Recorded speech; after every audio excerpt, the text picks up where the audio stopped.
So hello students. तो जैसे कि आज का टॉपिक है जेनेटिक्स, जिसके बारे में हम पढ़ेंगे। ठीक है, अभी इसमें भी स्टूडेंट्स थोड़ा डिटेल स्टडी बहुत है, लेकिन अभी 9th-10th के हिसाब से जितना तुम्हारे लेवल तक जितना ज़रूरी है उतना ही इंफॉर्मेशन है।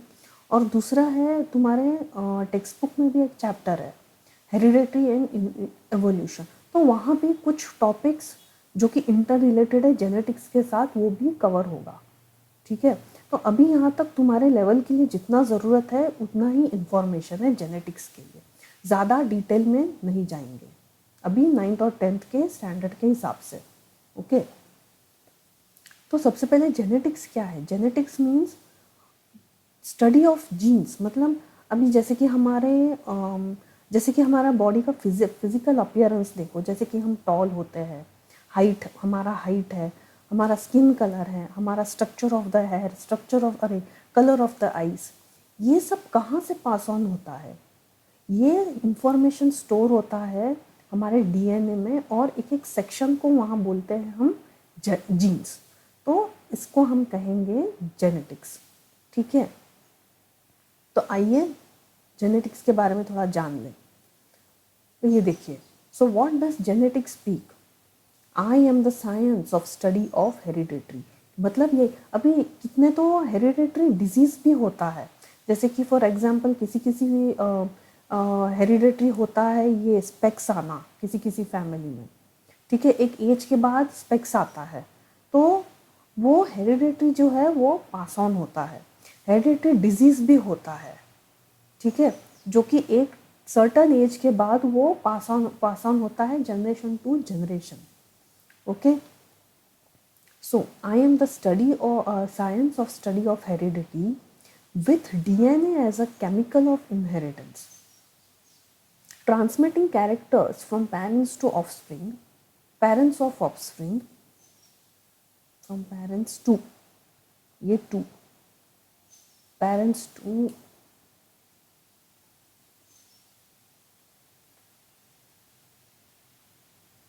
this is parents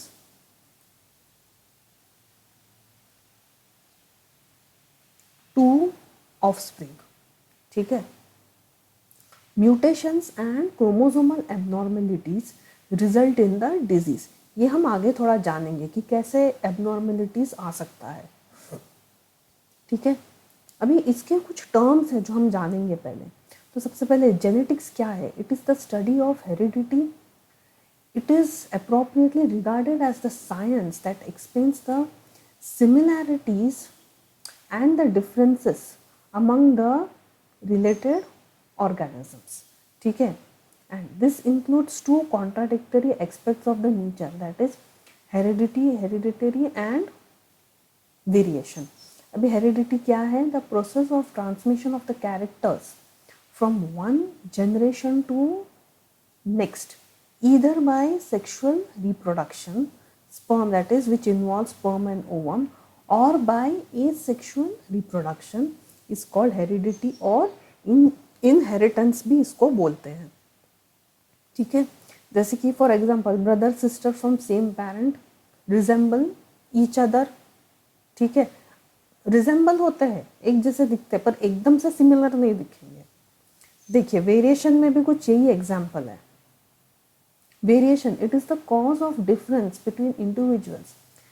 Even identical twins are also recognized as distinctive individuals by parents and close friend. Identical भी होते हैं, लेकिन कुछ ना कुछ कहीं ना तो कहीं हो सकता है कुछ डिफरेंस हो, इसे कहते हैं वेरिएशन। जैसे कि यही इसके लिए ये एग्जाम्पल हम ले सकते हैं।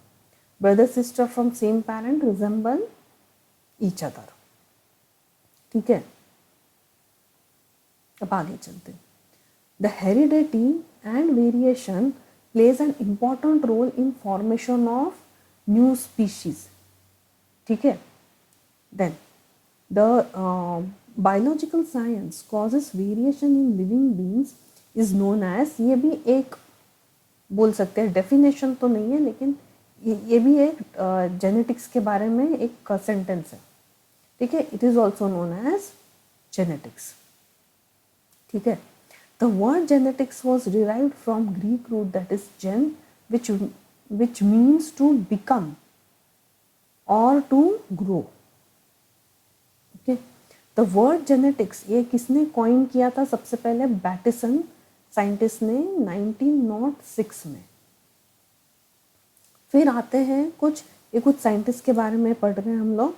The great biologist Lamarck in 1809 proposed the inheritance heredity as acquired characters among the living organisms, means heredity pass on होता है, इसके लिए जो ऑफस्प्रिंग को है उनको अपना वो कैरेक्टरिस्टिक मिलता है, मतलब उनके पेरेंट्स से उनको पास होता है। But he failed to prove the convincing evidence, उनके पास एविडेंस नहीं था प्रॉपर कि वो इस चीज को प्रूव कर सके। ठीक है, अभी ये एक ब्लड थ्योरी है, उस वक्त आया था।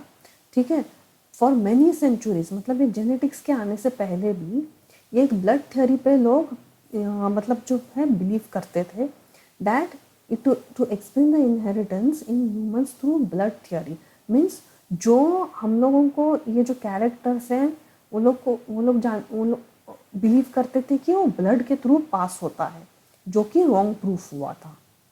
People used to believe that children received blood from their parents and it was the union of blood that led to the blending of the characters. ठीक है, मतलब बच्चों को जो है वो जो हेरिडिटी है वो माँ बाप के मतलब ब्लड ट्रांसफ्यूजन से ही कुछ ऐसे पास ऑन होता था, ऐसे वो लोग मानते थे। This is how the term blood relation, the blood will tell, or the blood is thicker than the water came into existence. Okay, with this advance in genetics the more appropriate terms are as follows, मतलब gene relation in place of blood relation, ठीक है, gene will tell के बदले in place of blood will tell। ठीक है, तो इस तरीके से ये जो सब टर्म्स है वो आया, और ये जो ब्लड थ्योरी है वो बाद में रॉन्ग प्रूफ हुआ था। द ब्रीफ हिस्ट्री, अभी brief history and development of genetics. The science of genetics is very young compare to the biological science, it is not even 150 years, मतलब इसको ज़्यादा साल नहीं हुआ है। And its origin can be traced by the work of Mendel in 19th century. इन्हें कहा जाता है father of genetics, Gregor George Mendel. Then the blood theory was questioned in 1850s based on the fact that semen contained no blood. ठीक है, semen में तो blood present नहीं होता है, thus blood was not transferred to the offspring। देखिए, thus the blood was not transferred to the offspring। Okay, it was in 1886 this Austrian monk named Gregor George Mendel, he first time reported the fundamental laws of inheritance, fundamental laws of heredity। उन्होंने काफ़ी सारे experiments conduct किया, scientific investigation on hybridization of plants, particularly the pea plant. ठीक है, और फिर he put forth the theory of transmissible factors, मतलब उन्होंने फाउंड आउट किया कि कुछ ट्रांसमिटेबल फैक्टर्स होते हैं जो कि हेरिडिटी को पास ऑन कर होता है।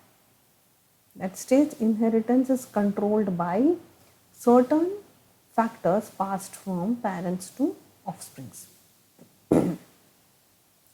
His result was published in 1886 in an obscure journal, Proceedings of the Society and National Science। The observation made by Mendel went unnoticed for among 35 years। ये almost forgotten था। फिर ये जो दो साइंटिस्ट हैं, European botanist Correns and Hugo de Vries, in 1990s, उन्होंने ये Mendel का जो लॉ है इन्होंने वो डिस्कवर किया, देखा independently, simultaneously rediscovered their theories of Mendel. And thus 1900 marks the beginning of modern era of genetics. ठीक है. Then the word, the origin of the word gene, ये सबसे पहले किसने लाया था? In early 20th century it was believed that Mendel's inheritance factors are closely related to chromosome of the cell. The word, it was in 1920s, the term gene was introduced by Wilhelm Johnson. Gene replaced the earlier term of the inheritance factor. Then, अब ये gene क्या है? Gene is a unit of inheritance that is sometimes that can be inherited and is not altered from generation to generation. Okay, gene, a better, more scientific definition would be that is a piece of DNA that codes for a single piece of protein. Okay, तो ये होता है gene. मतलब जैसे कि अभी ये देखिए, अभी सेल के न्यूक्लियस में होता है काफ़ी सारे क्रोमैटिन जिसे हम कहते हैं. तो इधर जो होता है क्रोमैटिन प्रेजेंट होगा सेल के न्यूक्लियस के अंदर. Okay, so this is cell of an organism. फिर इसके अंदर जब वो रिडक्शन में जाता है, जैसे मियोसिस होता है, ठीक है, तो वो कंडेंस होके जो क्रोमैटिन्स है वो किस में हो जाएगा? वो क्रोमोसोम्स में. ऐसे सॉरी,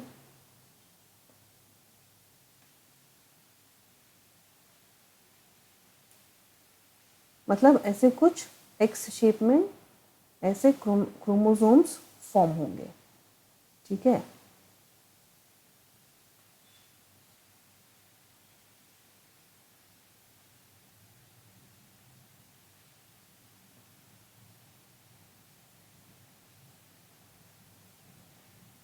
ठीक है.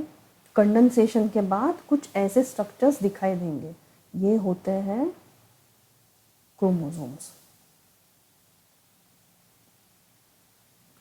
अभी ये जैसे कि एक स्ट्रक्चर में ले रही हूँ. देखिए, ये एक स्ट्रक्चर हम लेते हैं.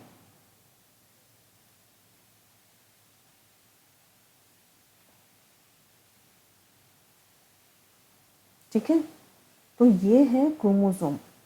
उसके अंदर बहुत ही कॉइल्ड स्ट्रक्चर्स दिखेगा. ठीक है, वो कॉइल्ड स्ट्रक्चर होता है डीएनए, जो कि ऐसे डबल हेलिक्स स्ट्रक्चर में दिखाई देगा.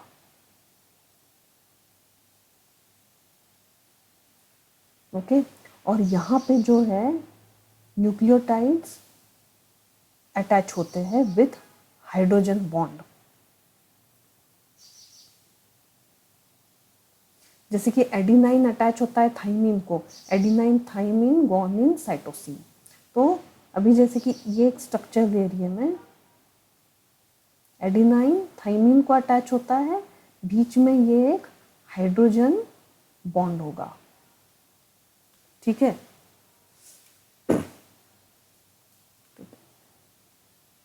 तो आगे चलते हैं.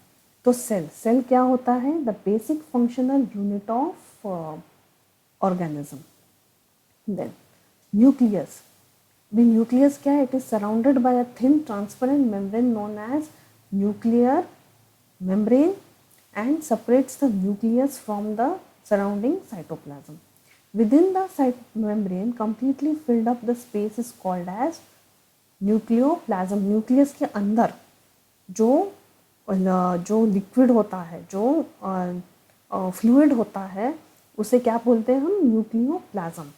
और उसमें suspended in nucleoplasm numerous fine crooked threads loosely connected network is called इन्हें क्या बोलते हैं हम? क्रोमैटिन्स. These chromatin thread-like structures are chromosomes. They are thread-like structure. Chromosome क्या होता है? They are thread-like structure made up of protein and single molecule of DNA that serves a genetic information to cell. मतलब देखिए, अभी ये DNA है, ये पूरा एक स्ट्रक्चर है DNA का। उसमें से जैसे कि ये एक सर्टन सेक्शन है, ये होता है जीन्स। तो ऐसे सर्टन सेक्शंस होता है, ठीक है, थोड़े थोड़े ऐसे सेक्शन होते हैं डीएनए के अंदर। ये जीन कुछ रिस्पॉन्सिबल है एक ट्रेट के लिए, यहाँ पे कुछ, या फिर ये एक सेक्शन होगा which is responsible to pass some other trait, वैसा। देन डीएनए, अब इसका फुल फॉर्म क्या है? Deoxyribonucleic acid is a molecule that carries genetic information, that is heredity materials from parents to offspring. It was discovered by Swiss biologist Johannes Friedrich Micher in 1869. लेकिन अभी यहाँ पे भी कुछ discoveries हैं।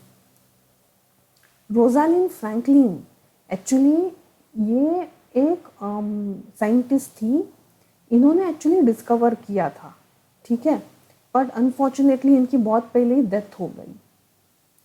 तो Rosalind Franklin in 1952 an English chemist and x ray crystallographer, crystallographer means study of atoms and molecules, जो structure उसका पढ़ते हैं उसे कहते हैं क्रिस्टलोग्राफर।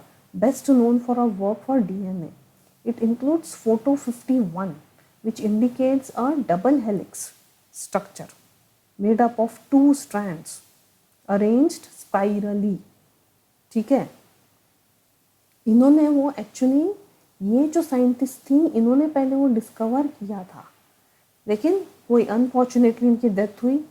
फिर ये जो साइंटिस्ट है मॉरिस विल्किंस, इन्होंने ये फोटोग्राफ जेम्स वॉटसन को बताया, और फिर उनके साथ वॉटसन और क्रीक, ठीक है, ये भी एक साइंटिस्ट है, they constructed a new model of DNA, ठीक है, और इसके लिए हमेशा वो नाम बोलता है Watson and creek model of DNA.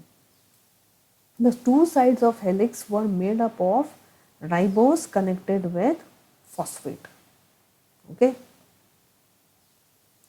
अभी इसमें क्या है? 4 बेसिस है, एडेनाइन, साइटोसिन, ग्वानिन, थाइमिन।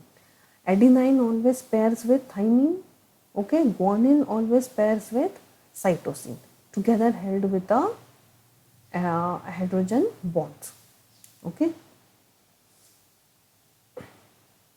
अभी ये साइंटिस्ट के बारे में हम पढ़ेंगे। मेंडल्स एक्सपेरिमेंट, अभी ये मेंडल के इसमें कुछ एक्सपेरिमेंट्स हैं। He selected his work with a common garden pea plant which he found कुछ contrasting characters उन्होंने दिए, जैसे purple, red, white, tall plant, डॉफ plant, yellow, green, smooth, wrinkle seeds. He concentrated his attention on a pair of characters at a time, carefully traced. मतलब उन्होंने एक एक चीज़ पर ही उन्होंने ध्यान दिया, एक एक जो एक्सपीरियंस था इन्होंने कंडक्ट किया। और इसका जो पहला एक हाइब्रिडाइजेशन है जो कि इन्होंने कंडक्ट किया था, he selected tallness and dwarfness of a plant to study the inheritance of one gene. अभी एक ही जीन है, जैसे कि tall and dwarfness. The result he achieved was same in all case, okay. देखिए इधर क्या है, एक सेकंड, उन्होंने एक प्लांट लिया था, tall plant and dwarf plant, ठीक है। टॉल प्लांट मीन्स हम लोग ऐसे लिखेंगे, ये भी क्यों लिखते हैं ये भी हम जानेंगे, एंड टॉल प्लांट। तो ये पैरेंटल गैमेट्स हो गया, ओके, टॉल प्लांट। तो अभी यहाँ से और सॉरी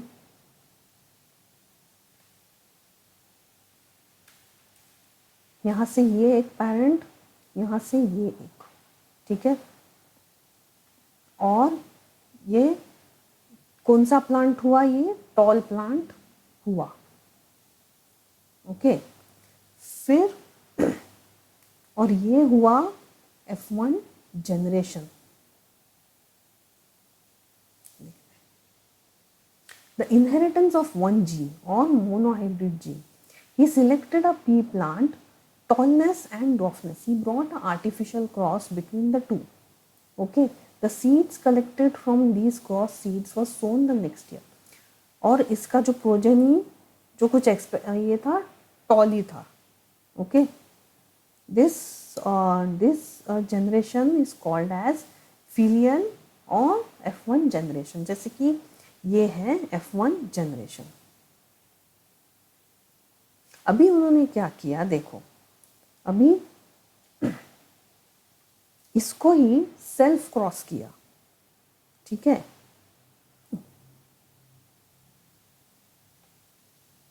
इस टॉल प्लांट को सेल्फ क्रॉस, ओके।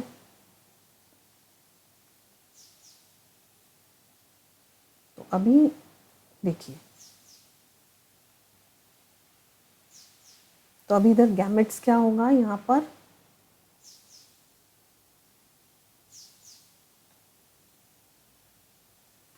देखो ये एक गैमेट हुआ, ठीक है।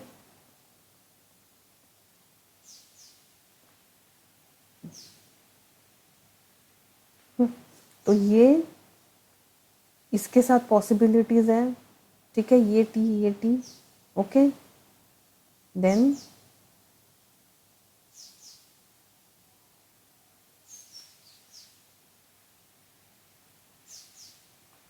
और फिर टी और टी छोटा। अभी यहाँ पे क्या हुआ देखो, 3 पॉसिबिलिटीज था, टॉल टॉल टॉल, ओके। और ये है ड्वार्फ प्लांट। तो अभी जब सेकंड, तो और ये है F2 जनरेशन, इसे क्या बोलेंगे हम, F2 जनरेशन। तो based on the observation, Mendel proposed that something was passed down, okay, then from parent to offspring through gamete over generation which is present in the gene, ठीक है। genes are the units of inheritance। अभी यहाँ पे देखिए, यहाँ पे एक ही trait पास हुआ है, जैसे कि एक टॉल है और एक ड्वार्फ है, तो इधर टॉल मिला है और एक ड्वार्फ, ऐसा नहीं कि मिडल हाइट है, मीडियम हाइट का कोई प्लांट ग्रो हुआ, ऐसा नहीं था। इधर वो टॉल था या तो वो ड्वार्फ था। Of these two contrasting characters, one that was expressed in F1 was termed as dominant, while the other characters that remained suppressed but not absent in the hybrid was termed as recessive। Means अभी देखिए यहाँ पे देखो, ये tall plant है, ये डॉफ है, ठीक है। तो अभी डोमिनेंट जो पहला था वो दिखा क्या हम लोगों को, जो कि एक्सप्रेस कर रहा है वो है टॉल। सो यहाँ पे जो ये क्या था, ये है डोमिनेंट, और ये क्या है, रेसेसिव, ओके। देखिए यहाँ पे भी है, देखो टॉल जो है वो डोमिनेंट है, डॉफ है रेसेसिव है, मतलब वो एब्सेंट नहीं है लेकिन वो अपने आप को एक्सप्रेस नहीं कर पा रहा है, ओके। देखो all the plants were inbreed and so the successive generation seeds were collected from them, it was seen that they give rise to mixed generation, ठीक है, tall and dwarf। it gives rise to 3:1 ratio। देखो 3:1 ratio आया, 3 toll 1 dwarf, तो ये ratio कितना है, 3:1, okay. This gives rise to 3:1, that is 3/4 tall, okay, and 1/4 dwarf। The generation was called as the second filial and or F2 generation। अभी यहाँ पे भी कुछ टर्म्स हैं, देखो allele। अभी alleles क्या होते हैं, they are a pair of genes that occupy a similar location on the particular chromosome and control the same trait। means जैसे कि देखो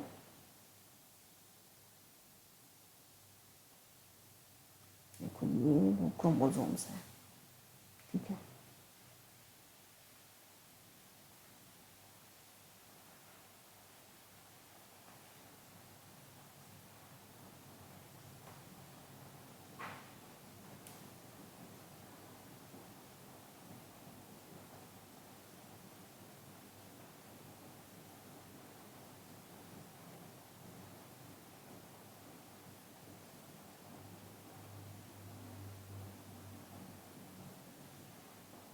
देखो अभी एलील्स मतलब देखो यहाँ पे ये थोड़ा अलग कलर से मैं बताऊंगी।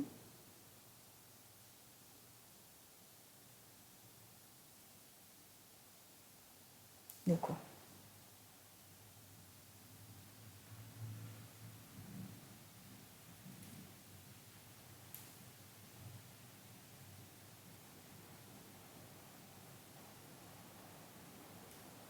ठीक है, तो ये एक हो गया।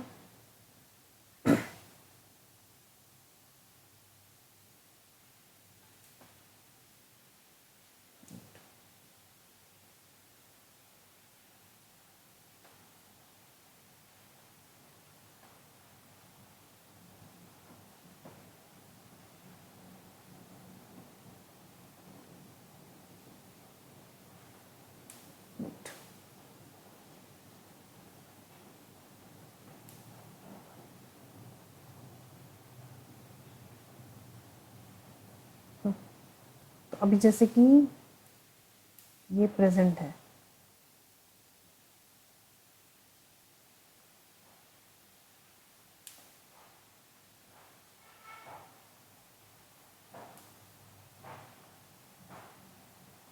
तो देखिए ये जो है ये यहाँ पे सब प्रेजेंट होता है, इसे कहते हैं हम एलील्स। ओके, ये क्रोमोसोम के एक लोकेशन में जो है ये एलील्स जो है प्रेजेंट होता है। So the alleles are a pair of genes, okay, that occupy a specific location on a particular chromosome and control the same trait. Phenotype, अभी फिनोटाइप क्या है? It refers to the observable physical attributes of an organism, that is appearance, development, behavior. The observable characters, जो observable दिखता है, जैसे कि हम क्या observe कर सकते हैं, जैसे skin color है, height है हमारा। So observable traits of an organism results in the interaction of genotypes, ठीक है, sorry, in the interaction of genotype। अभी जीनोटाइप क्या है? It is a definition of complete set of genetic materials in the organism. फिर dominant allele, it is a version of gene that is expressed more strongly, okay, then a recessive allele. Then recessive allele is a version of gene that is masked by the dominant allele. Homozygous, ठीक है, this individuals carrying two identical alleles, okay. Heterozygous means carrying two different allele, मतलब जैसे कि ये जो है ये heterozygous है, वैसे ही यहाँ अगर ये जैसे कि ये क्रोमोसोम है, ठीक है,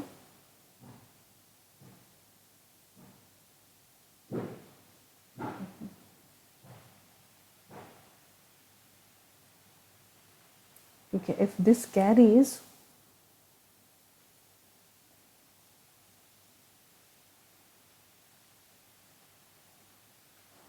ये है होमोजाइगस, ठीक है, और ये है हेट्रोजाइगस।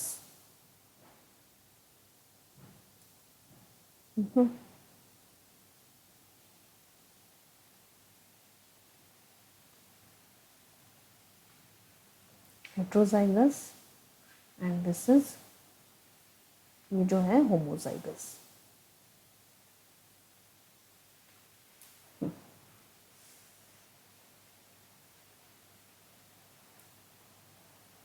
तो अभी ये आगे चलते हैं, कुछ टर्म्स मिस ऑन हुआ यहाँ पे नहीं, okay. अच्छा ठीक है, अभी यहाँ पे देखो अभी यहाँ ये जो एग्जाम्पल ले रही हूँ मैं यहाँ पे जैसे कि रेशियो है 3:1, वो क्या है, फिनोटाइप है। देखो यहाँ पे मैं लिख रही हूँ टी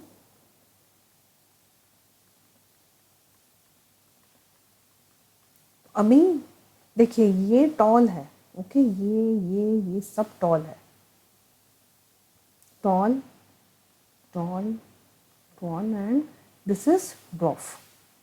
तो ये इसका रेशियो क्या है, देखो अभी फिनोटाइप क्या पढ़ा था तुम लोगों ने, फिनोटाइप इज ऑब्जर्वेबल कैरेक्टर्स, तो यहाँ पे अभी ऑब्जर्वेबल कैरेक्टर्स क्या है यहाँ पे, tall and dwarf.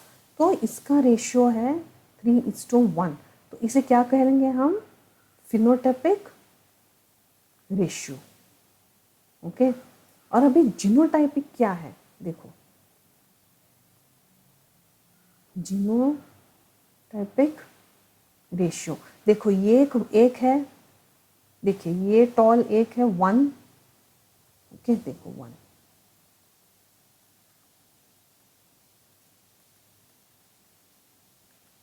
And T see this is 1, ये एक है टॉल, ये 2 है एंड दिस इज 1।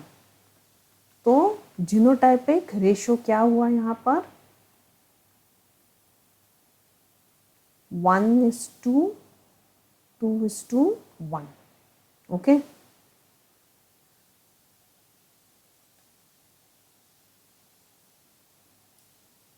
देखो तो ये है फिनोटाइपिक और जीनोटाइपिक रेशियो। अभी हम पुनेट स्क्वायर के बारे में हम पढ़ेंगे, ठीक है, ये भी इससे भी हम प्रेडिक्ट कर सकते हैं। It is a square diagram that helps us to predict the offspring trait when the parents genes are known. अब और ये किन्होंने फाइंड आउट किया था, Reginald Punnett in discovered Punnett square in 1905। It is a visual representation of Mendelian inheritance, ठीक है।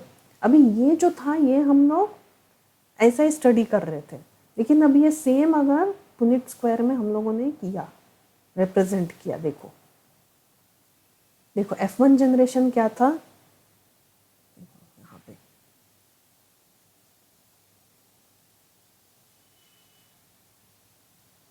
देखो ये आएगा, ओके, यहाँ पे टी, यहाँ पे टी,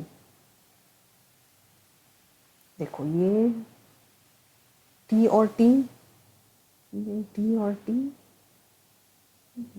तो F1 जनरेशन में क्या था यहाँ पर, देखो ये होगा मेल गैमेट फीमेल गैमेट, इधर लिख भी सकते हो तुम लोग, ठीक है, this is male gamete, okay, ये है फीमेल गैमेट। तो अभी इसमें F1 जनरेशन क्या दिख रहा है तुम लोगों को, this is 100% tall, that is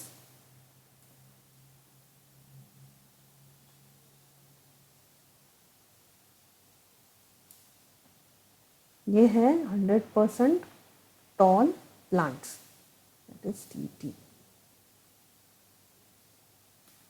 okay.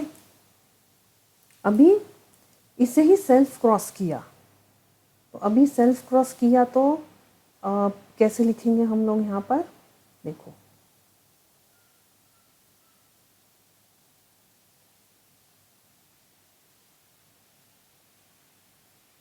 देखो ये एक यहाँ पे देखो ये टी यहाँ आया, टी एंड स्मॉल टी, वापस टी एंड दिस टी। तो देखिए रेशियो क्या मिला आपको फिनोटाइपिक और जीनोटाइपिक का, देखो ऐसा ही मिला, टी इज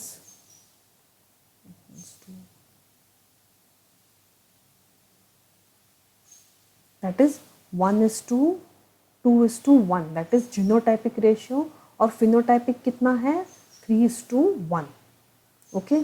और ये है F2 जनरेशन।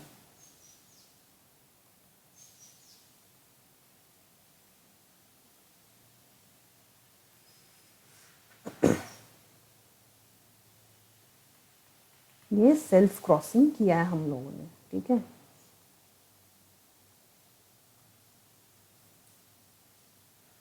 ठीक है, तो मोनोहाइब्रिड क्रॉस, तो अभी इधर मोनोहाइब्रिड क्रॉस क्या है, when we need to determine a single trait, that is a monohybrid cross is used. Means एक ही जीन प्रेजेंट है, टॉल या ड्वार्फ, ठीक है।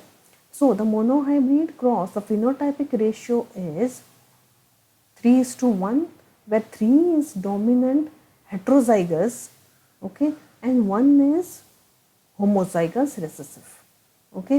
Genotypic ratio is 1:2:1, where 1 is homozygous, 2 is heterozygous, and 1 is homozygous recessive, ठीक है। The probability of getting this T, capital T and small t will be 25%, ये होगा 50%, hence the genotypic ratio will be, देखो ये ऐसे बोल रहे हैं,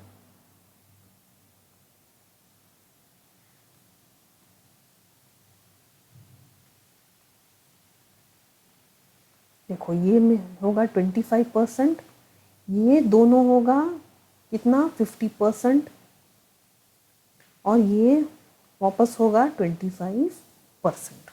सो द रेशियो इज 1:2:1, ये हो गया monohybrid, okay. Then from Punnett square, it is easily seen that 1/4 leads to capital T, that is dominant T, half leads to heterozygous, and 1/4 leads to this small t. F1 generation genotype is क्या है, capital T small t, and phenotypic is tall. The F2 generation 3/4 is tall plant, that is देखो this, and genotypic T is dominant over allele T, okay। तो यहाँ पे देखिए ratio of T is two, इसके लिए 1/4 half and 1/4 ratio of this dominant T, heterozygous T and dwarf T is mathematically condensable to the binomial expression of this, that has gametes bearing genes A or in equal T और in equal frequency to half. तो देखिए अगर ये binomial, इसका formula अगर लगाए तो देखो आंसर हमको यही मिलेगा, ठीक है, मैथमेटिकल टर्म्स में। Then Mendel self-pollinated the F2 generation plant and found that dwarf plant 2F2 continued to generate dwarf plant in F3 and F4 generation में भी। It was concluded that genotype of the dwarf was small t, okay, recessive। अब आगे चलते हैं, अभी test cross क्या है, देखो crossing back of F1 plant, ठीक है, F1 प्लांट। अभी F1 जनरेशन का हमको प्लांट क्या मिला यहाँ पर, F1 generation that is tall plant, मतलब ऐसा, ओके।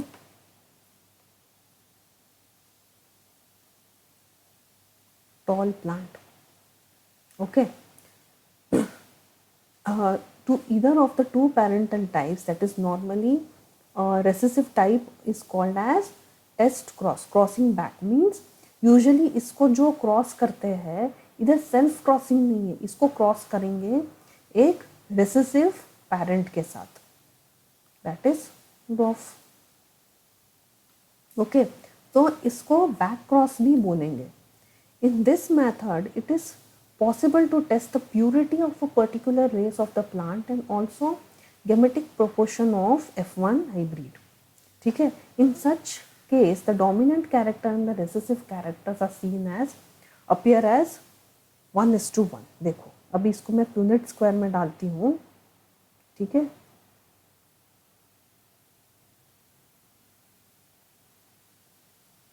देखो यहाँ पे लिखा, देखो ENT TT, ओके, देखो ये टी एंड वापस this is 50।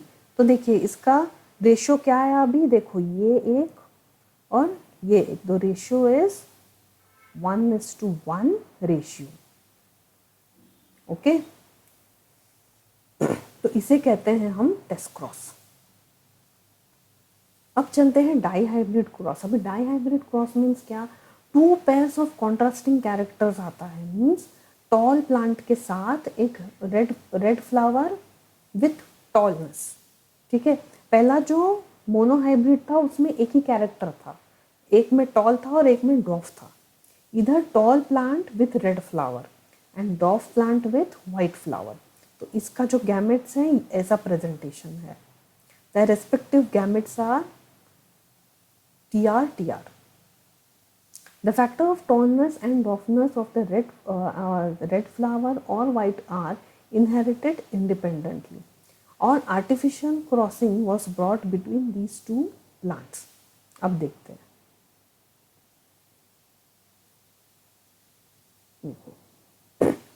in F1 generation all individual tall plants are TR because the tallness is dominant over dwarfness and red color flower dominant over white। तो subsequently इसके जो अभी gametes क्या होंगे, देखो F1 जनरेशन में हम लोगों को ये मिला। ठीक है, तो इसके अभी गैमेट रिप्रेजेंटेशन क्या होगा, देखो जस्ट वेट।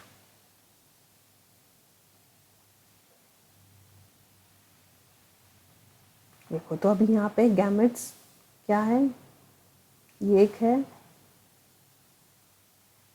और फिर जो प्लांट मिलेगा वो होगा हम लोगों को ये। ठीक है, तो F1 प्लांट क्या मिला हम लोगों को,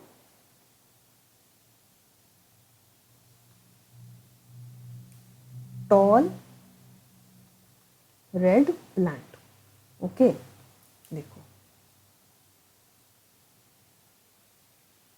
subsequent because tallness is dominant over dwarfness and red color flower dominant over white।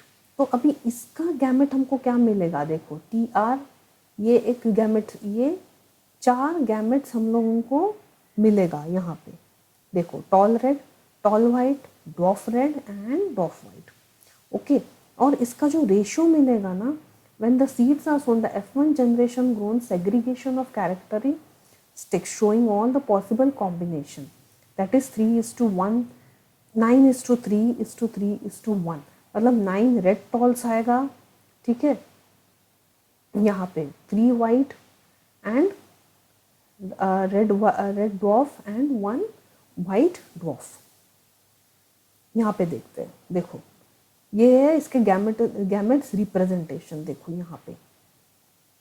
ठीक है, अभी देखिए ये एक मिला हम लोगों को, यहाँ पे कितना है, टॉल रेड फ्लावर मिला।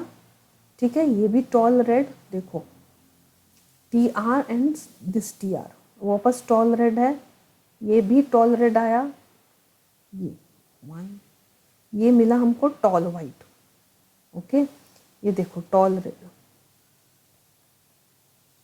देखो टॉल रेड। ठीक है, तो हम लोग को कितने मिलेंगे यहाँ पे, 1 2 3 4, दिस इज 5th। ओके, ये है 6, ठीक है, 7 टॉल रेड, 8 और 9। तो हम लोगों को टॉल रेड यहाँ पे कितना मिला, 9। अब देखते हैं टॉल वाइट कितना है यहाँ पे, देखो ये एक है, ये एक 2 और कहाँ पे है, यहाँ पे देखो 3। अभी देखते हैं डॉफ रेड कितना है, यहाँ पे डॉफ रेड, ये एक डॉफ रेड 1 2 3 और फिर बचा एक डॉफ वाइट। तो कितना है यहाँ पे रेशियो, 3:9:3:3:1। देखो तो यहाँ पे क्या स्पेसिफाई किया था,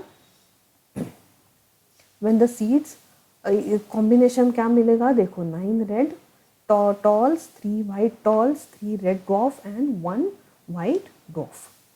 ओके.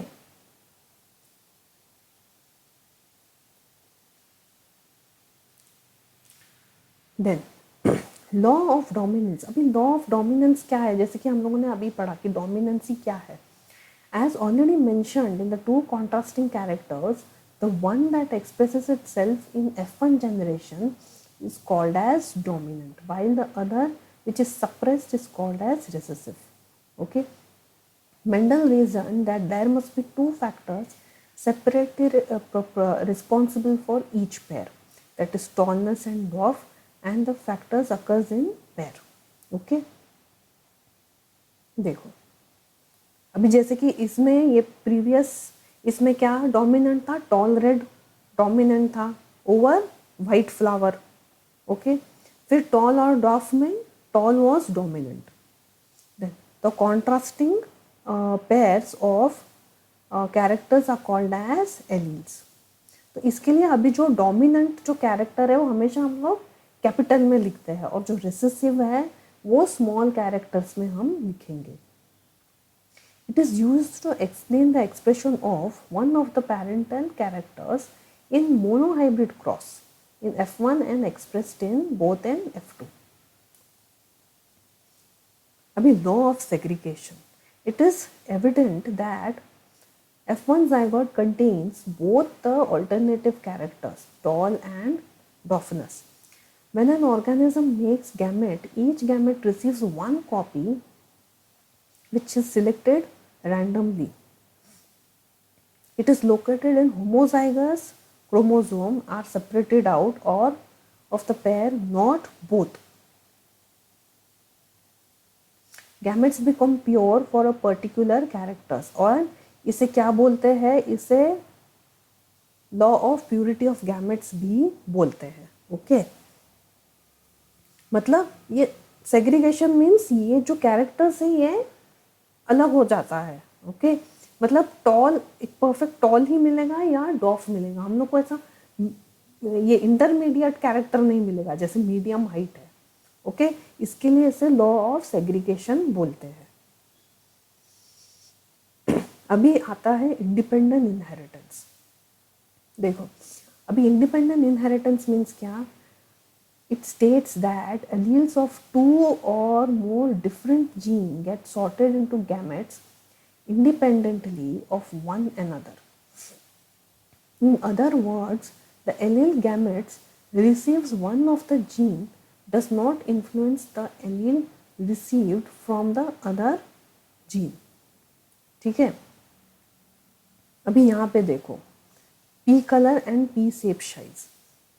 देखो अभी यहाँ पे दो कॉन्ट्रास्टिंग कैरेक्टर्स लिया है, round yellow seeds and wrinkled green seeds. Because each parent is homozygous, the law of segregation tells us that gametes made by wrinkled green plant is small ry, and the gametes made by round yellow plant is capital ry. तो F1 generation क्या मिलेगा हम लोगों को, देखो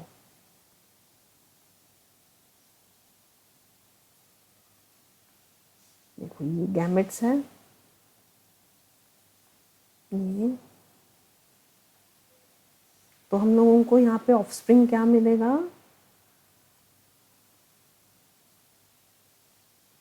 ये. Okay. This will be the offspring formed. अभी the allele specifying yellow seed color is dominant to the allele specifying green seed color. ये जो है डोमिनेंट है over green seed, wrinkled green seed. And allele specifying round is dominant to the allele specifying wrinkle shape. Okay. This means F1 plants are yellow round because they are heterozygous for two genes in F1 dihybrid. Okay. जैसे कि अभी यहाँ पे जो है ये round yellow mixed with wrinkle seeds gives round yellow seeds होगा, देखो ये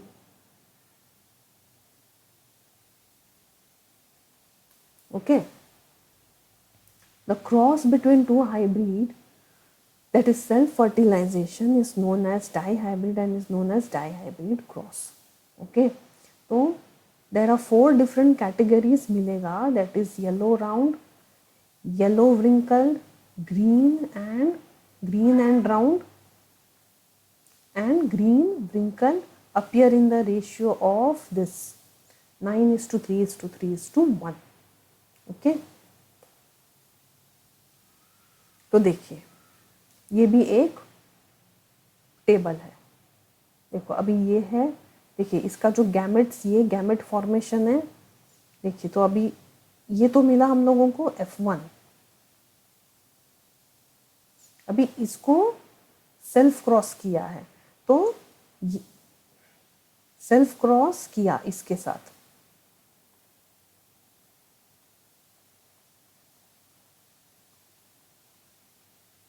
तो अभी इसके गैमेट्स कैसे पॉसिबिलिटीज है, एक ऐसे, फिर स्वारवाई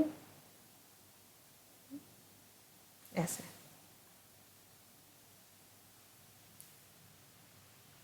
तो देखिए ये जो है यहाँ पे गैमेटल रिप्रेजेंटेशन है, इधर आप लिख भी सकते हो स्टूडेंट्स, फीमेल गैमेट्स, और ये है यहाँ पे मेल गैमेट्स। ओके, तो देखिए ये भी देखिए रेशो ऐसा ही मिला। ये देखिए अभी ये क्या है, इसको इसके साथ क्रॉस किया, तो देखो क्या पॉसिबल है, राउंड येलो, तो हम काउंट करते हैं 1 राउंड येलो, ये है round yellow 2 round yellow 3 round yellow 4, ये हुआ राउंड येलो 5, देखो यहाँ पे है 6 राउंड येलो 7 8 9। तो राउंड येलो यहाँ पे कितना है, राउंड येलो इज 9। ओके, बाद में अभी हम देखते हैं राउंड ग्रीन कितना है। देखो अभी राउंड येलो हो गया, राउंड ग्रीन इज ये एक राउंड ग्रीन, ये है राउंड ग्रीन, और ये है राउंड ग्रीन। तो कितना है टोटल यहाँ पे, राउंड ग्रीन इज 3। देखिए अब हम देखेंगे व्रिंकल्ड येलो। व्रिंकल्ड येलो कितना है यहाँ पे, 1 2 व्रिंकल्ड येलो, सॉरी हाँ व्रिंकल्ड येलो 1 2 3,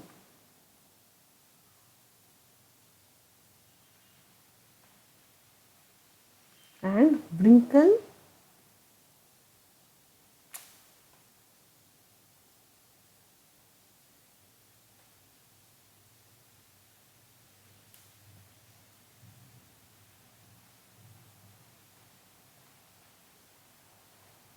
और ये कितना है यहाँ पे 1।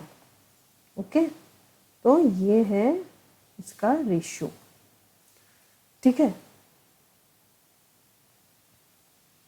सो how are this traits passed, तो ये जो सब ट्रेड्स है अभी तक जितना हम लोगों ने ये टेबल पढ़ा, ये स्क्वायर पिनट स्क्वायर में डाल के, इसमें जो जब स्ट्रेट है कैसे पास ऑन हुआ है।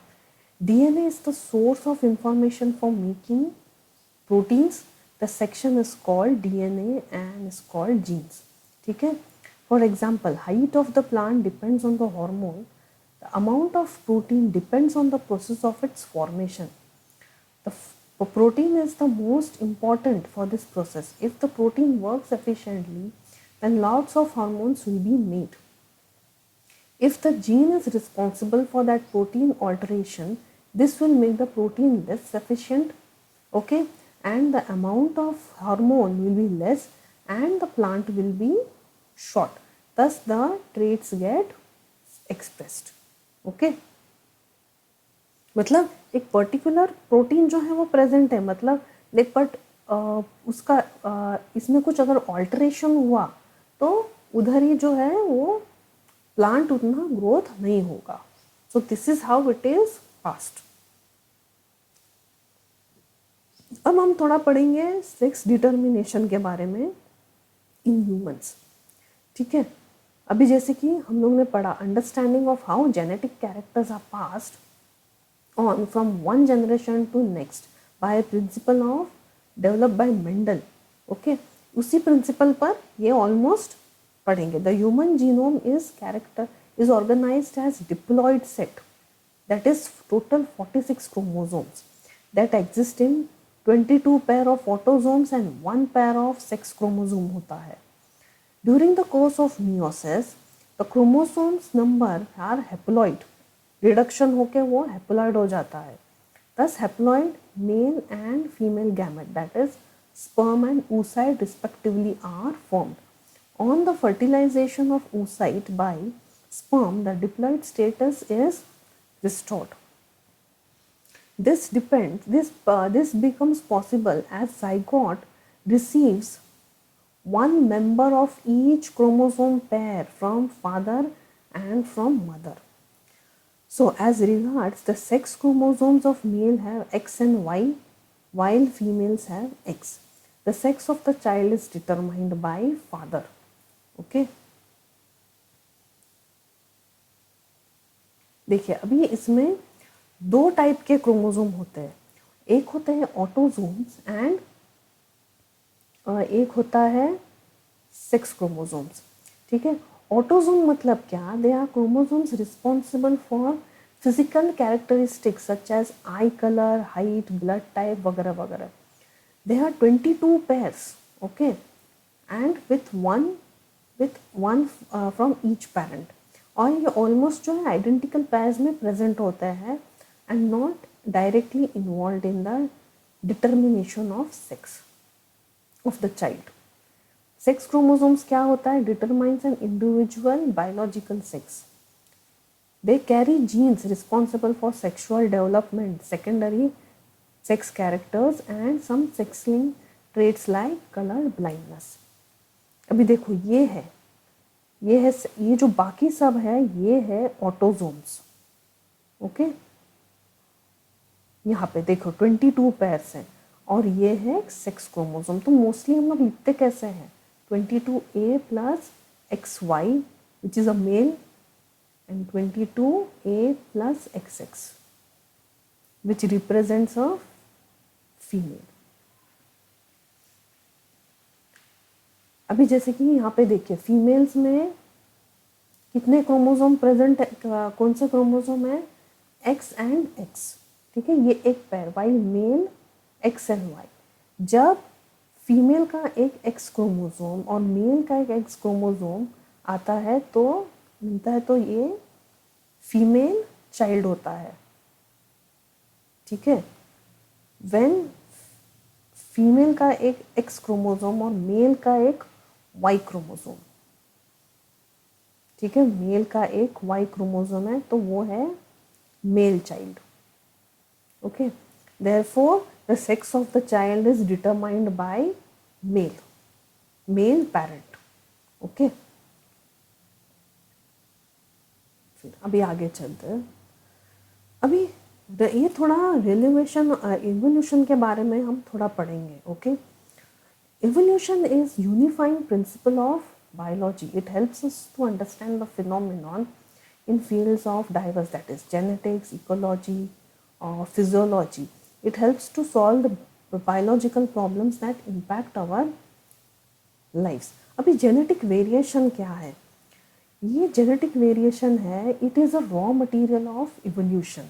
Obviously without genetic evolution a population cannot evolve responding to the changing environmental variables. Means जब जेनेटिक में वेरिएशन होता है तो उससे जब ऑल्ट्रेशन होता है तो उससे क्या होता है? एक नया जीन्स जो है बॉडी में प्रेजेंट होता है which helps to survive an organism in the environment. As a result it may face or else it may face result in the increased risk of extinction. मतलब अगर उसका जेनेटिक्स, मतलब genetically अगर वो evolve नहीं हुआ, ऑल्ट्रेशन नहीं हुआ उसमें, तो एक्सटिंक्शन के चांसेस बहुत है। ठीक है, for example, if a population is expose to a new disease, selection will act on genes for resistance of the disease. If they exist in the right genetic variation is not present the population, it will not evolve and could be wiped off the disease. ठीक है, अभी यहाँ पे देखिए, in an endangered species ड्विंडल्स, मतलब endangered species मतलब जिसका population कम है, ड्विंडल्स मीन्स वही कम होना, अगर वो भी एंडेंजर्ड स्पीशीज भी कम होने लगे, ठीक है, और रिडक्शन इन देयर पॉपुलेशन,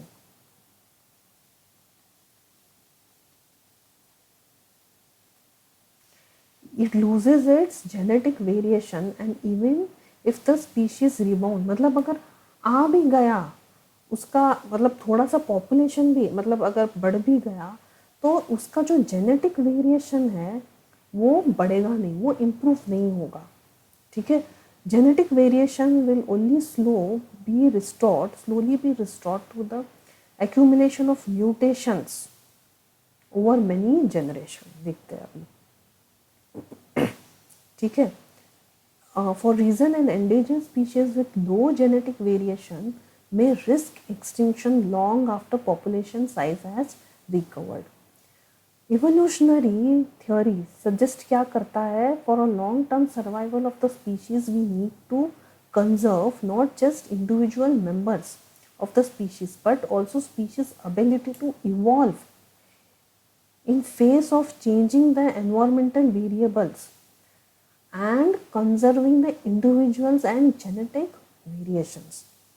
ठीक है, ये सजेस्ट क्या करता है, long term survival of the species which is required, a risk of extinction or a population decline because of low genetic variation is predicted by evolutionary theory. लेकिन इसका कुछ clear examples अभी तक फाइंड आउट नहीं किया है, लेकिन possibilities कर रहे हैं, ट्राई कर रहे हैं। अभी जैसे कि एक केस स्टडी है चीता के बारे में, okay, which has famously low genetic variation suggest the danger that are possible when the captive felines means cat family, जो कैट फैमिली को हम फेलाइंस बोलते हैं। ठीक है, कैट फैमिली में क्या है, लायन है, टाइगर है, लेपर्ड है, चीता है, ये सब जो है कैट फैमिली में आता है। They were exposed to a potentially deadly virus, ठीक है, एक डेडली वायरस से उनको मतलब एक्सपेरिमेंट किया गया, उनको एक्सपोज कर दिया गया। ठीक है, तो उसमें क्या है, ये लोगों ने देखा जो चीता पॉपुलेशन है वो 50% ये हो गए, मर गए, किलिंग 50% एज डायरेक्ट और indirect result of virus, but lions को वो सिम्टम्स डेवलप ही नहीं हुआ। ठीक है, although this example is no mean conclusive, ये कुछ कंक्लूसिव तो नहीं है, बट ये स्टडी किया गया था। It is possible that चीतास low genetic variation, unlike the lion, more extensive variation meant that none of them has the right immune system gene variants to fend off the disease. Similar epidemics could sweep through the vulnerable species with low genetic variation, increasing their chance of extinction. ठीक है, मतलब जिनका लो genetics है, लो genetic variation है, वो उनका survive करना थोड़ा डिफ़िकल्ट हो रहा है, वैसे जो जिनका स्ट्रॉन्ग है वो सरवाइव कर पा रहा है। ओके, तो ये कुछ स्टडीज़ किया गया था इवोल्यूशन के बारे में। तो आज हम लोगों ने पढ़ा ये जेनेटिक्स। ठीक है, देखने गए तो इसका और डिटेल स्टडी है स्टूडेंट्स, लेकिन वो 11th-12th के स्टैंडर्ड के हिसाब से है। अभी तुम लोगों के लिए इतना जानना काफ़ी है। ठीक है, ये थोड़ा बेसिक है, फिर 12th में तुम लोगों को 12th स्टैंडर्ड के हिसाब से और डिटेल में होगा। ओके, एक बार गो थ्रू कर लेना इसको, ठीक है, अच्छे से बैठ के।